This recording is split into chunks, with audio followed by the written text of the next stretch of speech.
Let's talk about one reason why you like the stories that you like, and that is plot structure. So I am going to try and put this, albeit poorly, into different mediums terms. So some people, when they go to paint, they start by putting a sketch down on the canvas. If you go to write a song, you start with an idea and then you fit it into the style you have chosen. This is similar to the plot structure. The structure is how the story will build and come to a conclusion. Commonly, these are demonstrated as a hill. The plot builds and builds towards the conclusion.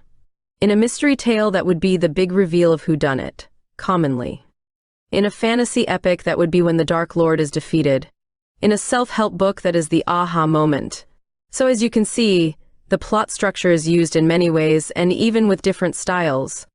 The structure is the building of the plot to the resolution of the tale. So why is this all important to an author to understand? How does it help the reader?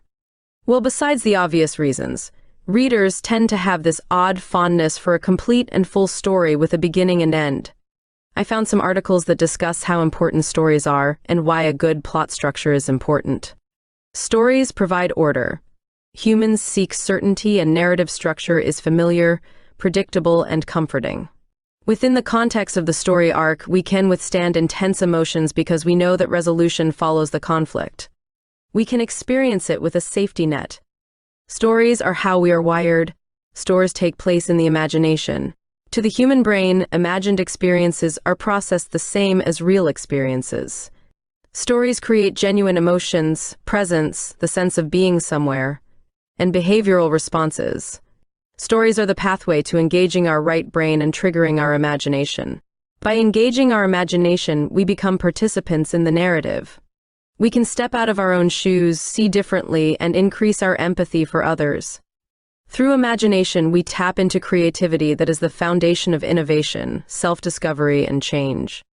This article, entitled "The Psychology Power of Storytelling" by Pamela Rutledge, lays out a simple reasons for why there is and needs to be some sort of structure to the story. There is another article that discusses the importance of the story arc or plot structure.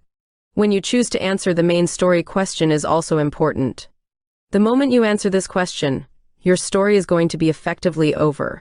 Answer it too soon, and what's left of your plot and your character's arc will die a slow and lingering and boring death.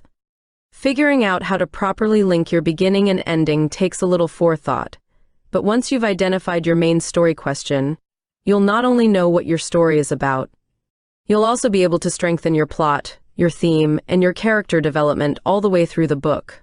For more reading on the subject of reading, please see the articles attached and have great fun writing. Don't forget, be your own fable.